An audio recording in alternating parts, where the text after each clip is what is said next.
Shalom, shalom, boa tarde. Hoje é dia 3 de Elul, do ano 5.783, a contar da criação. Dia 20 de agosto de 2023, é a Era Comum. À tarde com a Torá, trazendo a Parashá da semana e as suas leituras diárias. Nós estamos no primeiro dia da semana e, portanto, o primeiro dia da semana, nós temos aí o início de uma nova porção, de uma nova Parashá. E essa semana nós temos aí a Parashá Ki Tetse, né?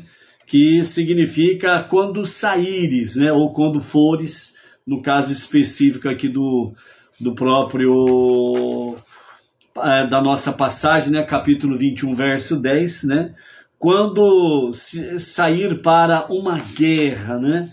Então, quando saíres. É o primeiro dia da semana, é o primeiro dia para o Shabat, né? Estamos aí na correria da campanha Ufaratistá e, portanto, né, nós estamos aí um pouco atrasado, para não dizer bastante atrasado, mas vamos em frente aí, porque realmente a correria não é brincadeira, né? Então, as nossas escusas aí aos amados, né, do Facebook, pelo atraso aí, né? Hoje está uma loucura, né? E já vamos falar sobre o projeto Faratistá, ok? Baruch Hashem, sobre estas questões que nós temos pela frente aí, dentro da nossa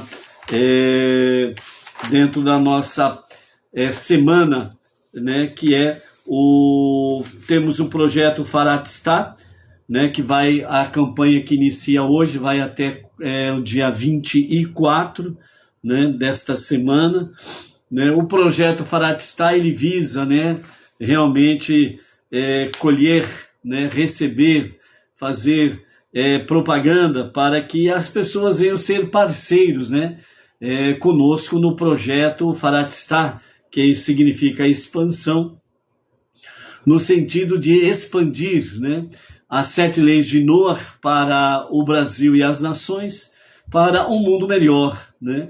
Então, daqui a pouco estaremos falando aí sobre o link, né? Para estarmos aí compartilhando, e você nos ajude nesse compartilhamento, bem como com as suas doações também.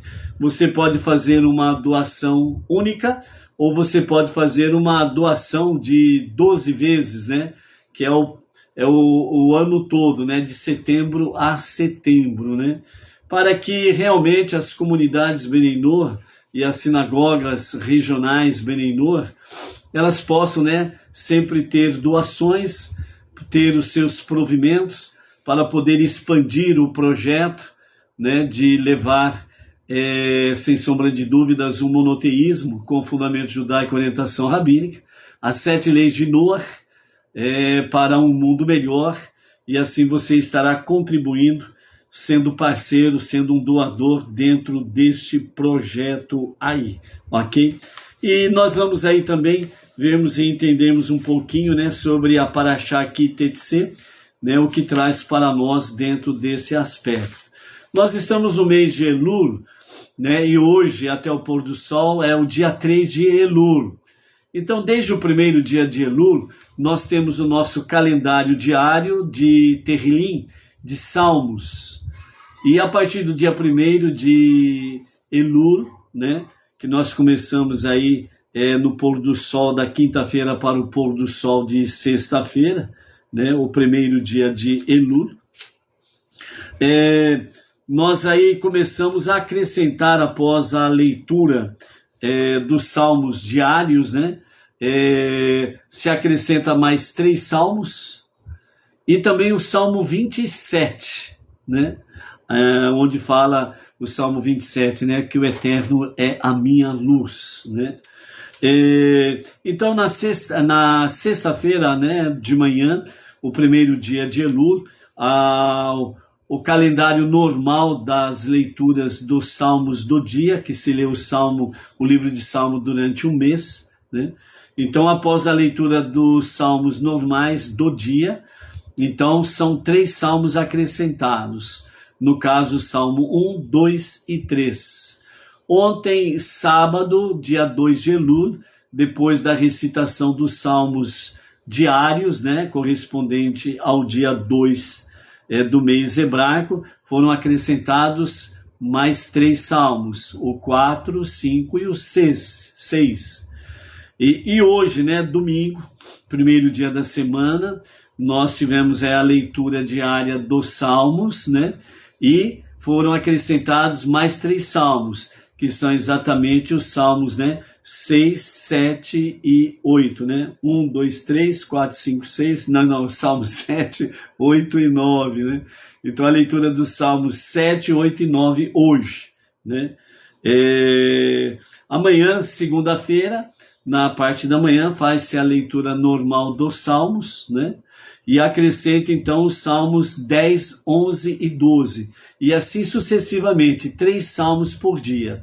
E após as leituras, o Salmo de número 27, que é para ser acrescentado durante todo o mês de Elul. Nesta entoada, por assim dizer, né, nós vamos de fato passar todo o mês de Elul com esse acréscimo de 3 salmos, né, e vamos até o dia 10, né, de Tishrei, onde nós teremos Yom Kippur. Então estaremos assim fazendo a leitura de 3 salmos diários, e no dia 10 de Yom Kippur nós estaremos então completando a leitura dos salmos, né? Então nós vamos completar a leitura de todo o livro de Salmos, mais, né, o Salmo 27, ok? Nas redes sociais foi compartilhado o calendário, né? Para essas leituras, né? Alguém porventura que não tem o calendário, né, pode pedir aí no Zap, que nós estaremos compartilhando o calendário dentro desse sentido aí, ok? E o mês de Elul, né, continuando a nossa reflexão, que nos fala sobre a questão da Tzedakah, o que nós vimos até aqui. Então hoje acrescentando, né, sobre a questão da Tzedakah, né, ofertas, doações, dízimos, né, bem como também atos de caridade, atos de bondade, né, tudo pertinente a estas questões. Então vejam bem que a última parte que nós vimos ontem, né, foi exatamente que a Tzedakah, né, atos de bondade, atos de caridade, né, ofertas, doações, dízimos, etc. e tal, né, tem o poder de salvar da morte, né?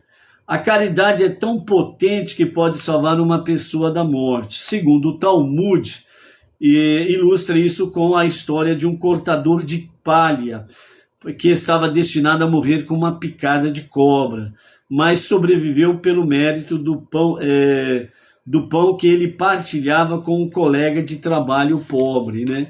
Então, essa tzedakah, esse ato de caridade, no caso aqui um ato de caridade, né, que foi que ele praticava, né? Então, como ele estava destinado a morrer com uma picada de cobra, mas por ele praticar tzedakah, um ato de caridade no caso específico aqui, né? Então ele foi salvo pelo mérito exatamente do seu ato de caridade, o seu ato de tzedakah, né? Então ele não morreu da picada de cobra. Aqui na sequência nós temos aqui, né, doe tzedakah antes de rezar, né? Então aqui os nossos mestres, eles falam que quando nós vamos fazer as preces da manhã, então antes de você fazer as preces, você faz uma tzedakah, o cofrinho, né, que nós conhecemos como cofrinho, né, que na realidade o cofrinho foi copiado exatamente do cofrinho de tzedakah, que há milhares de anos os judeus vêm praticando desta forma, né? E então copiaram a questão do cofrinho, mas deixaram a tzedakah de fora, né? Cofrinho de tzedakah. Então, antes de fazer as rezas, você coloca no mínimo, né, uma moeda de R$1, e aí depois você vai para as suas preces aí, ok? E aí você vai, depois que você fizer encher o seu cofrinho de tzedakah, aí você pega essas moedas e você vai praticar, então, um ato de bondade, caridade, doação, oferta, dízimo, etc. e tal, segundo aquilo que você se propor a fazer, ok? Todos aqueles que desejam, né, receber, né, o calendário de leitura dos Salmos durante o mês de Elul e até o dia 10 de Tishrei, né, entre aí em contato com o nosso Zap, né? O DDD é 14 e o celular é 99715 0241, ok? DDD 14 99715 0241, né? Aí você manda lá um shalom e fala: o calendário, meu nome é tal, e eu quero uma cópia do calendário aí para fazer as leituras diárias de Salmo, ok? Baruch Hashem. Então nós temos aí sobre essa questão, né? Segundo o Talmud, né, o Rabi Eleazar, ele costumava doar uma moeda para um pobre imediatamente antes da reza, né? Então é importante esses detalhes aí, sem sombra de dúvidas, ok? Doit Sedaká antes de acender as velas, né? Pouco antes, né, das mulheres e as meninas acenderem as velas, né, de sexta-feira, né, em preparação para o Shabat, né? Então é um costume de doar também para a caridade. A mesma coisa, faz a sua moeda de R$1 no mínimo, né, na caixinha de Tzedaká, ok? As pessoas gostam de doar em múltiplos de 18, né? Quando doam para a caridade, os judeus, com frequência, escolhem doar em múltiplos de 18, como, por exemplo, 36, 54, 72, etc. Isto é porque Rai, a palavra hebraica para a vida, tem um valor numérico de 18, né? Então, como vida no hebraico é Rai, tem o valor, né, de número 18, então há costume sobre essa questão, né, doar R$18, né, 36, 54, múltiplos de 18, é isso que quer dizer. Portanto, né, R$180, por exemplo, é chamado de 10 vezes Rai, né? Lembra aquele detalhe que o gato tem 7 vidas, né? Então, todo aquele que doa R$180, ele é que nem um gato, né? Em vez de 7 vidas, ele tem 10 vidas, né? Então, é isso que expressa a nossa prece, de que o mérito da caridade seja para o bem e que sejamos abençoados com vida e prosperidade, né? Vida longa e com prosperidade. Você pode também fazer acordos com Deus, né? Embora seja preferível dar caridade, porque sim, os sábios dizem que aquele que doa por mérito de seu filho é considerado perfeitamente justo.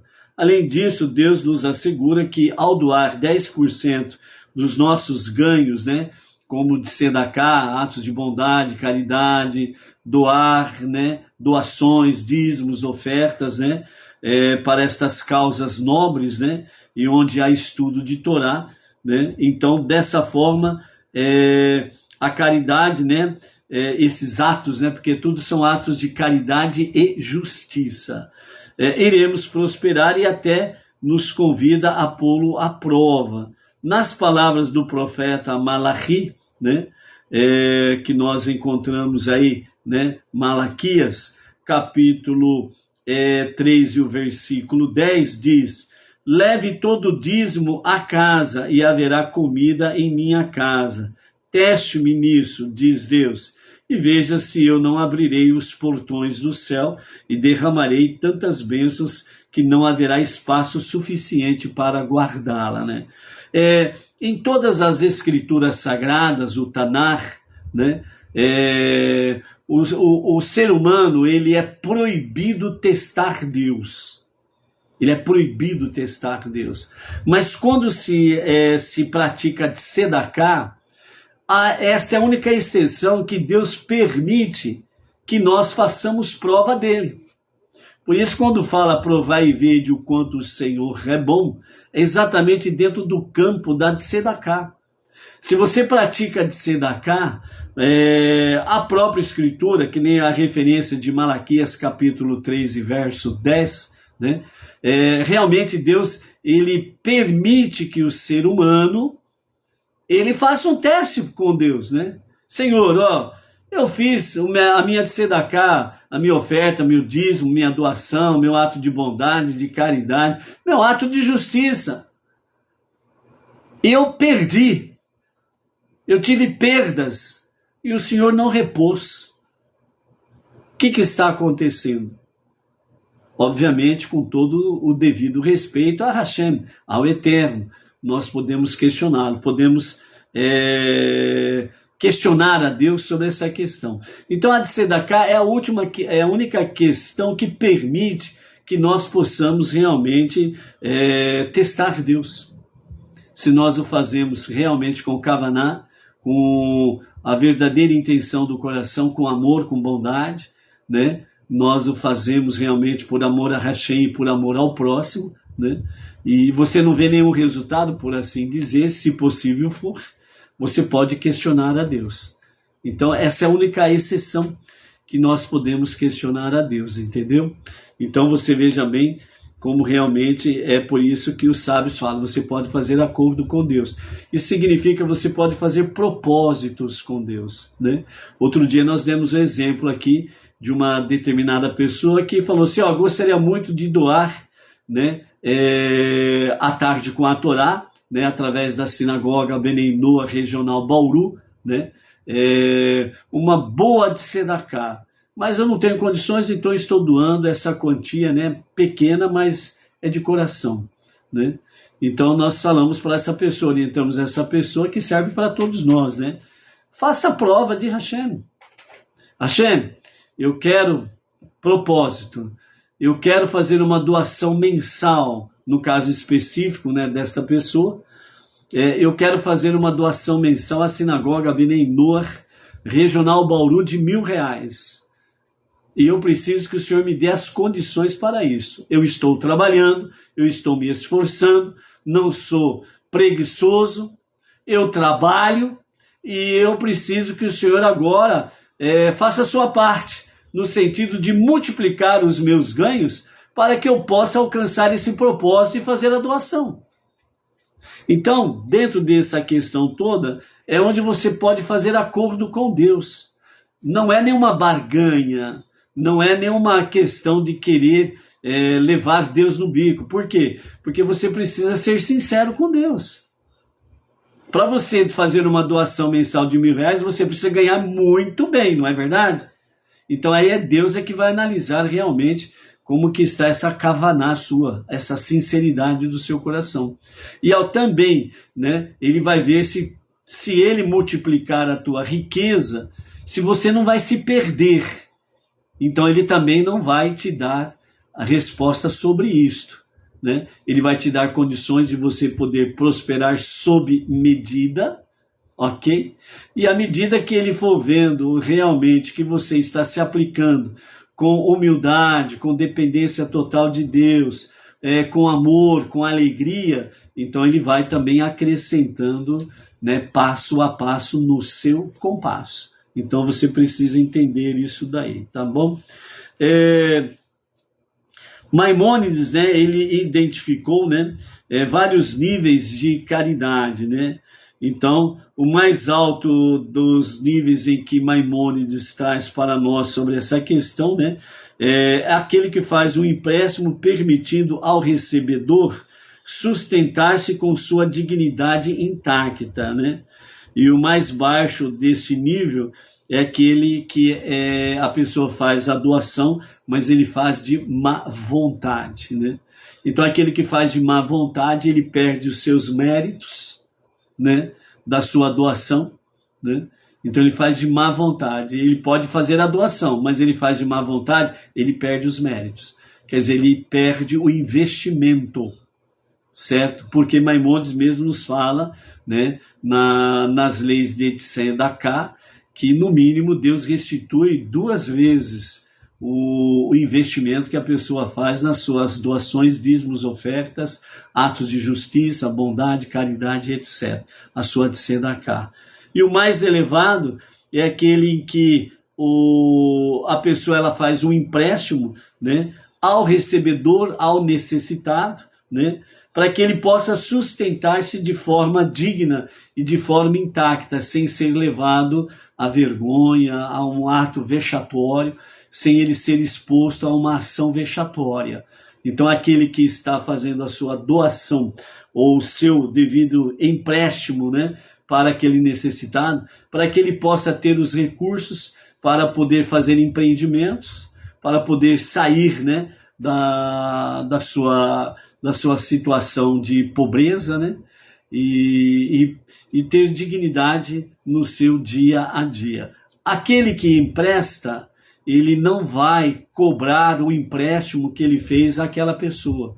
O grande mérito vai estar exatamente nesse detalhe. Por quê? Porque ele não vai cobrar absolutamente nada. Ele vai fazer o empréstimo, a pessoa vai receber como um empréstimo. Se ele pagar o empréstimo no mesmo valor com o qual você deu, Baruch Hashem. Se ele quiser dar a mais daquilo que você deu para ele, você não deve receber. Certo? É a mesma medida que você deu, você recebe. Certo? Que a providência não vem desse, entre aspas, juros que o recebedor quer pagar a você. O seu sustento vem de Hashem, que te deu para você compartilhar. E se porventura aquela pessoa que recebeu, ela nunca te pagar na vida, você também esqueça de bom grado, com amor e com alegria, porque o teu sustento continuará vindo da parte de Hashem, do Deus Todo-Poderoso. Então esse é o mais alto nível sobre a questão de atos de tzedakah, ok? Então por isso, né, amados, que nós possamos aí estarmos aprendendo cada vez mais sobre a questão da tzedakah, e como o mês de Elul, a tzedakah, ela tem um valor muito superior, né? Então é onde que é importante nós podemos estar a par da questão da tzedakah, né? E durante esse mês de Elul, nós estaremos trazendo aqui estas questões sobre tzedakah, ok? A nossa paraxá da semana, aqui, Tetsê, está em Deuteronômio, capítulo 21, a partir do verso 10, e vai até o capítulo 25 e o verso 19, ok? Embora, né, nessa paraxá, embora o ideal de paz seja tão proeminente na Torá, Deus designou e criou o mundo de tal forma que ele deixa o homem sujeito a uma luta interior, quase que constante, tendo que guerrear implacavelmente contra a sua má inclinação. De fato, o Zohar, né, no capítulo 3, 188b, mostra que a palavra em hebraico para pão, que é lechem, deriva da mesma raiz que denota guerra, e isso simboliza o conceito da luta constante entre as naturezas ordinárias e sublime do homem. Se ele come seu pão como um glutão, da maneira como um animal come seu alimento, ou em um nível mais elevado, para manter o corpo sadio, a fim de poder fazer o que é bom e certo de acordo com a vontade divina, né? Então, dentro desse aspecto aqui, como que você pode, segundo Zohar, o livro do Esplendor, né, dos nossos mestres, como que você pode, de fato, diferenciar como que está o seu nível, né, espiritual? Como que está o seu nível animal? Uma das características principais nesse sentido é exatamente a forma com a qual você se alimenta. Por isso que lechem, pão, tem essa conexão, de fato, com a questão da guerra, né?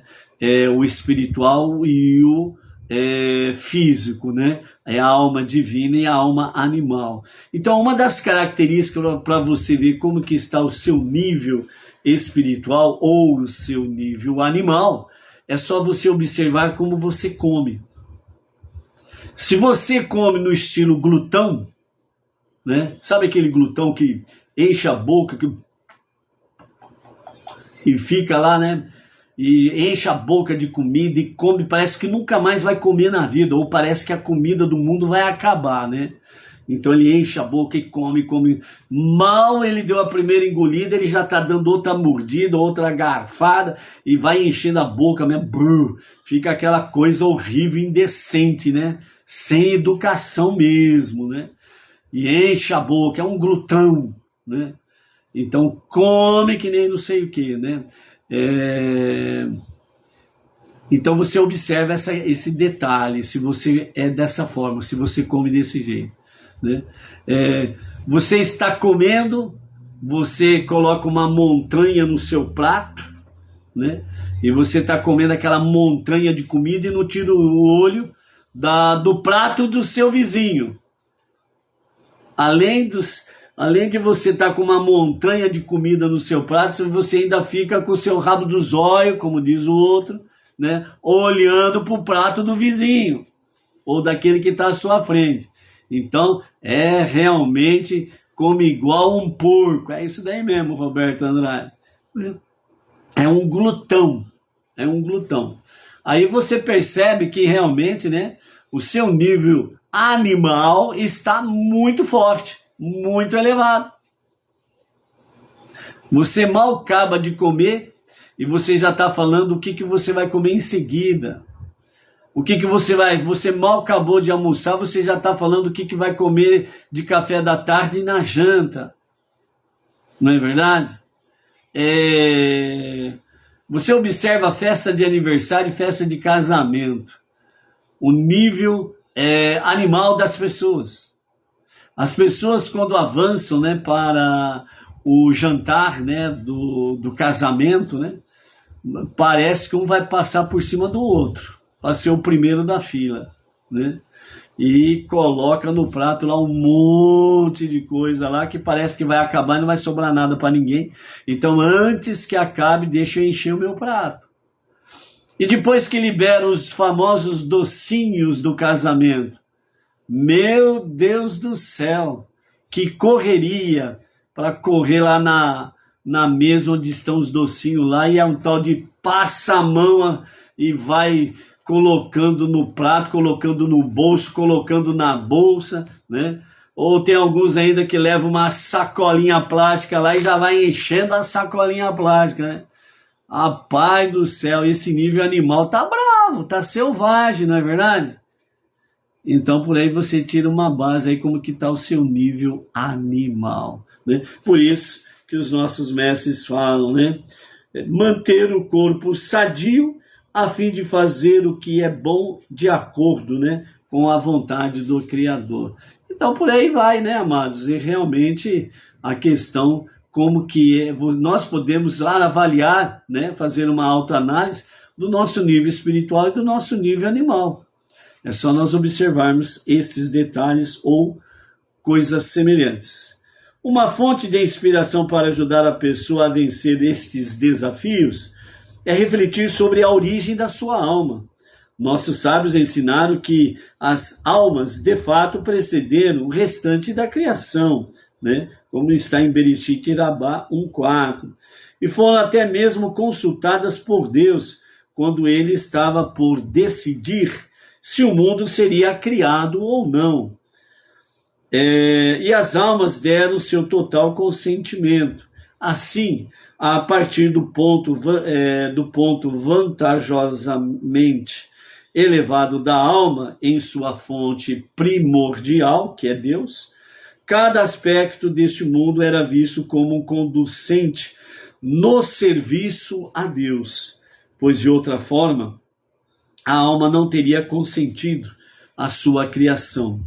Naquele momento, a alma percebeu como as coisas que nós entendemos hoje como uma influência negativa ou um inimigo porque elas tentam nos impedir de cumprir a vontade divina, são, na realidade, um auxílio ao serviço divino, pois elas nos permitem servir a Deus através da nossa livre escolha ou do nosso livre arbítrio, e não como meros robôs. Assim, mesmo a criação de nossos inimigos, por assim dizer, tiveram o total consentimento da alma, né? Ou seja, simplesmente significa a alma animal é o nosso grande inimigo. Na alma animal está conectado o nosso ego, o nosso egocentrismo, a nossa alma animal, né? Então, esse inimigo dentro de nós, o nosso ego, né? A nossa alma animal selvagem, né? Deus fez assim por quê? Para que isso fosse realmente um desafio que nós venhamos a enfrentar no nosso dia a dia. E assim nós podemos o quê? Termos a livre escolha.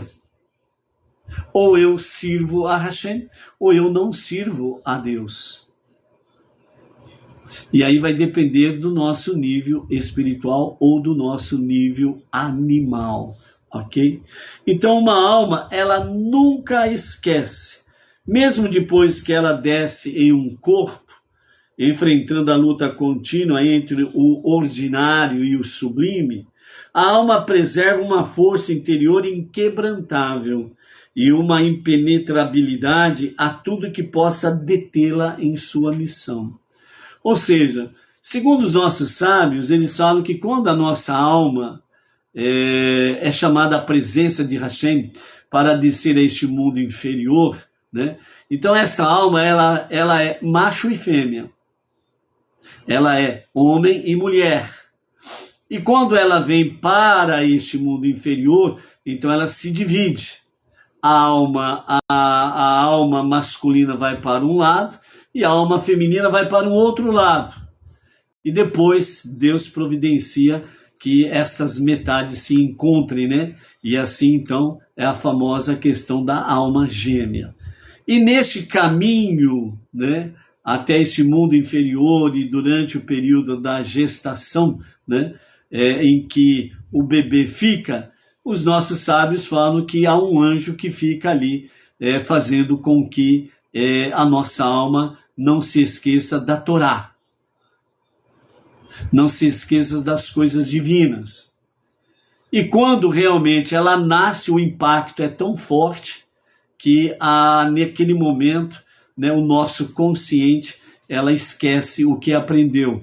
Mas a nossa alma no nosso interior, onde tem a centelha divina, ela não deixa a nossa alma esquecer disso daí. Por isso que muitas vezes as pessoas falam assim: eu sinto um vazio e não sei o que é. É a alma divina querendo buscar a Torá e as 7 leis de Noah, o caminho de servir a Hashem. E a pessoa não sabe explicar, não sabe entender, e busca, infelizmente, muitas vezes, na maioria das vezes, por caminhos errados, certo? Outro detalhe que a pessoa fala assim: puxa vida, eu estou buscando alguma coisa que eu não sei exatamente o que é, mas eu ainda não me encontrei e eu continuo buscando. É exatamente esta alma divina, com a sua centelha divina, que ela está realmente aguçando ao nosso consciente o buscar o caminho divino.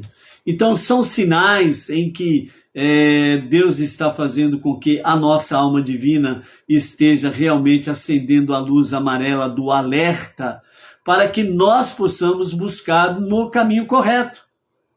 E por isso, hoje, quando nós chegamos no monoteísmo, com fundamento judaico e orientação rabínica, né?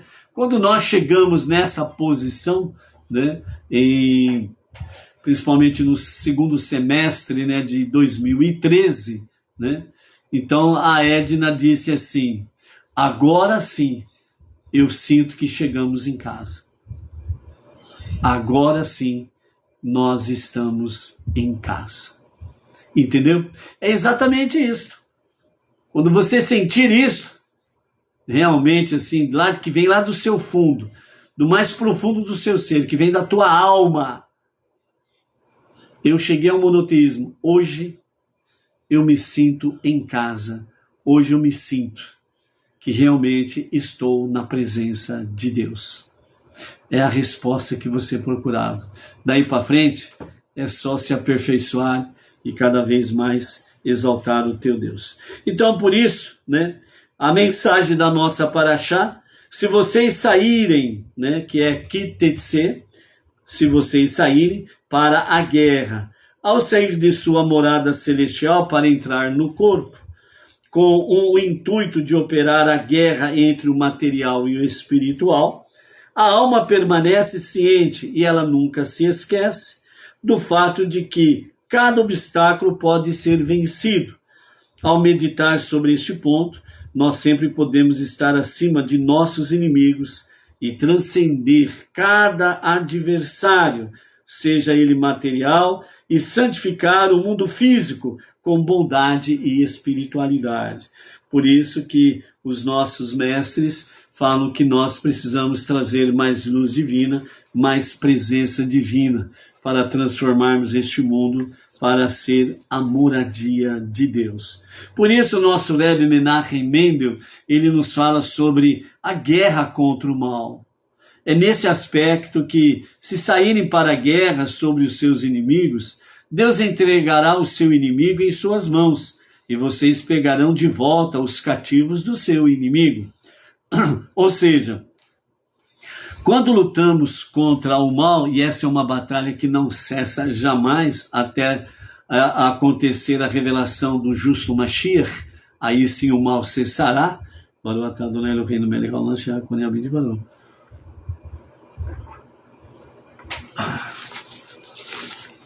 Então aí sim, nós não teremos mais tempo a perder de sermos vigilantes contra o mal, porque o mal cessará plenamente. Então toda a nossa mente, todo o nosso intelecto, toda a nossa alma, todo o nosso ser, ela estará simplesmente voltada para o eterno. Mashiach, que é o rei Mashiach, ele estará ensinando não somente o povo judeu, mas todas as nações a honrar e servir o único Deus, que está acima de tudo e de todos, o único Criador, o único Redentor e o único Salvador. Então, Mashiach, ele estará levando o povo judeu e as nações a servir o único Deus, juntamente com ele, porque ele, o Mashiach, que não é Deus e é um ser humano, nascido naturalmente do seu pai e da sua mãe, que coabitaram e deu à luz a ele. Então ele, esse justo Mashiach, ele estará levando o povo judeu e as nações a servirem o único Deus. Então, quando lutamos contra o mal, estamos saindo para a guerra, isto é, estamos partindo de nós mesmos, porque iniciar uma guerra não é algo natural. A guerra não é algo natural. E quando nós saímos, segundo diz o nosso Rebbe Menachem Mendel, o líder máximo da nossa geração, quando nós saímos para a batalha, para a guerra, isso não é algo normal, mas é uma realidade. E nós precisamos enfrentar a realidade. O ambiente natural da alma, ela é pacífica e infinita, consciência de Deus. A essa possui antes de ingressar em nosso corpo. Então a nossa alma, antes de ingressar nessa quelipá, nessa casca, nesse corpo que nós chamamos de corpo humano, certo? Então o ambiente natural na nossa alma é no Jardim das Almas, junto de Deus, um lugar totalmente pacífico, onde não há nenhum mal, onde não há nenhuma adversidade, nenhuma afronta ou algo semelhante. Então o habitat, por assim dizer, da nossa alma divina, natural, é junto de Deus. Então, quando ela vem para esse corpo que nós possuímos, então realmente é um choque. E é por isso que nós não podemos esmorecer e nem ficarmos aí, né, de papo pro ar e esquecer que nós precisamos ser vigilantes para que a nossa alma animal não domine a alma divina, ok? Como nossas almas se originam na essência de Deus, e o mal não tem qualquer poder sobre a essência de Deus, temos a preponderância sobre o mal até mesmo antes de iniciar a batalha. Ou seja, quando nós estamos, segundo o que diz o nosso Rebbe, né, que a nossa alma, nessa conexão que tem com Deus, certo? Então, nessa conexão que tem com Deus, a essência de Deus, o mal não pode tocar. Por quê? Porque Deus não tem adversário. Deus não tem nenhuma força que possa se opor a ele. Portanto, nada pode ser associado a Deus. Então não existe poder algum, não existe ser algum que possa realmente ser contra Deus, no sentido de se opor a Deus como uma força, como um poder, porque não há nenhuma referência sobre isto. Existe a rebeldia. O homem se rebelar contra a vontade divina é uma outra história. E o problema é de quem se rebela contra Deus, o problema é dele, porque a surra não é pequena, ok? Essa é a questão. Mas quanto a poder, não existe poder nenhum para se opor a Deus. E por isso, a essência de Deus, ela é infinitamente insuperável. Então, quando nós confiamos nisto, então nós, antes mesmo de sairmos para a batalha contra a nossa alma animal, contra o mal, nós já podemos sair na certeza da vitória, da conquista, do sucesso. Porque quando saírem para a guerra sobre os seus inimigos, que é o versículo-chave para nós, Deus entregará o seu inimigo em suas mãos.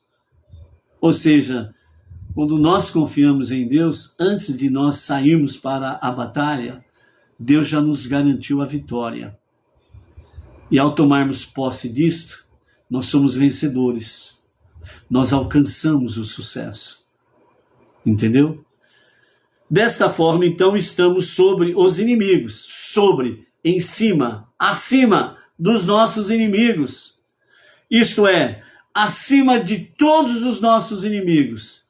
Já estamos numa posição de superioridade. Por quê? Porque Deus entregará o seu inimigo em suas mãos. Então, por isso que você não precisa ter medo de absolutamente nada e de ninguém, ok? Ademais, Deus criou o mal apenas para que possamos conquistá-lo. Por ambas as razões, a Torá nos assegura de que Deus entregará o seu inimigo em suas mãos.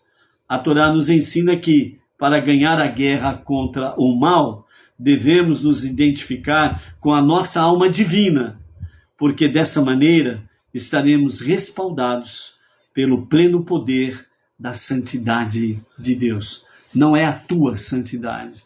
Às vezes a pessoa fala assim, não, porque eu venci tal batalha, eu venci o mal, porque eu estou em santidade. Você não está em santidade porcaria nenhuma. É a santidade de Deus. Você e eu, nós adentramos a santidade de Deus. E é a santidade de Deus que nos reveste para que nós possamos ir em frente e vencer os nossos inimigos, os nossos adversários. Ok? Baruch Hashem.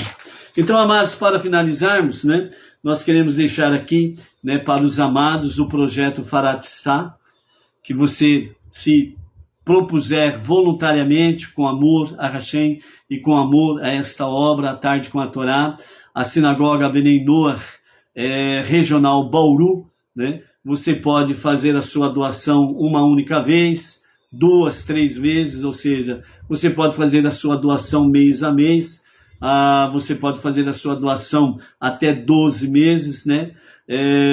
Você entrando no site ufaratistá.com.br/doadores/9, o número 9 é da Sinagoga Benei Noach, regional Bauru, ok?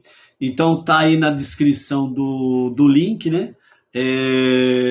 ufaratistá.com.br/doadores/9, né? Onde você pode fazer as suas doações ali, né? E ali tem, entre outras, tem a opção, né? Uma única vez, tem a opção 12 vezes, sem comprometer o seu cartão de crédito, né? Que mensalmente você vai contribuindo sem deixar o seu saldo atrelado a isto, né? Como ali vai constar cartão de crédito 12 vezes sem comprometer o saldo, então será apenas mensal, então ele não vai comprometer o saldo seu de 12 meses, como faz aquela questão toda do cartão de crédito.